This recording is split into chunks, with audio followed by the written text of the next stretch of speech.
চলছে শ্রাবণ মাস, প্রত্যেকটি মন্দিরে ভক্তদের সমাগম হয়েছে, কিন্তু তার মধ্যে বেনারস থেকে এক বিপত্তি। খবর উঠে আসছে যে বেনারসে মন্দিরে হঠাৎই অগ্নিকাণ্ড, পুজো দিতে গিয়ে ঝলসে গেল 7 জন ভক্ত। বেনারসে আত্মবীরেশ্বর মন্দিরের এই ঘটনা তদন্তের নির্দেশ মুখ্যমন্ত্রী যোগী আদিত্যনাথের। কিন্তু কিভাবে ঘটলো এই বিপত্তি, বিস্তারিত জানবো। টেলিফোন লাইনে যুক্ত হয়ে গেছে প্রতিনিধি সোমনাথ মুখোপাধ্যায়। সোমনাথ, ঠিক কি জানতে পারছো? দেখো, আমরা জানি বেনারস মানে কিন্তু মন্দির নগরী, সেখানে প্রচুর শিব মন্দির আছে। এরকম কাশী বিশ্বনাথ ছাড়াও কিন্তু প্রচুর বড় বড় শিব মন্দির আছে। তাদের মধ্যে উল্লেখযোগ্য হলো কেদার মন্দির, আত্মবীরেশ্বর মন্দির।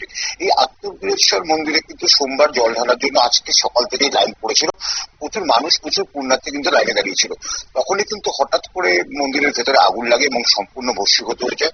সকলকে এলাকা থেকে বার করা গেলে সম্পূর্ণ ঝলসে যায় 7 জন পুণ্যার্থী। তাদের মধ্যে কিন্তু 3 জন শিশু রয়েছে।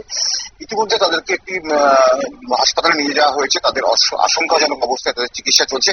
কি করে আগুন লাগলো এই বিষয়ে কিন্তু এখনো অব্দি মন্দির কমিটি বা স্থানীয় ফায়ার ব্রিগেড কিছু জানাতে পারেনি। তবে প্রাথমিক বিশ্বাস কিন্তু শর্ট সার্কিট থেকে আগুন লেগেছে।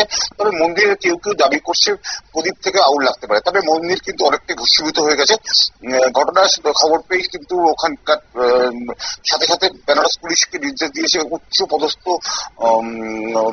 উচ্চ পর্যায়ে একটি তদন্ত করার নির্দেশ দিয়েছে উত্তরপ্রদেশের মুখ্যমন্ত্রী যোগী আদিত্যনাথ। তবে হাসপাতাল সূত্রে খবর, যারা যেই 7 জন ভর্তি আছে 7 জনের আর কারো অবস্থায় কিন্তু ভালো নাই, 7 জনের অবস্থায় আশঙ্কাজনক। অঙ্কিতা, ধন্যবাদ। অর্থাৎ 7 জনের অবস্থায় কিন্তু আশঙ্কাজনক এবং প্রত্যেককেই হাসপাতালে নিয়ে যাওয়া হয়েছে। কিন্তু কিভাবে ঘটলো এই বিপত্তি বা কার রয়েছে গাফিলতি, সবটা বিষয় নিয়ে কিন্তু তদন্ত করার জন্য এই মুহূর্তেই মুখ্যমন্ত্রী যোগী আদিত্যনাথ নির্দেশ দিয়ে দিয়েছেন। নিয়ে নিয়েছে ছোট্ট একটি বিজ্ঞাপন বিরতির সঙ্গে থাকুন।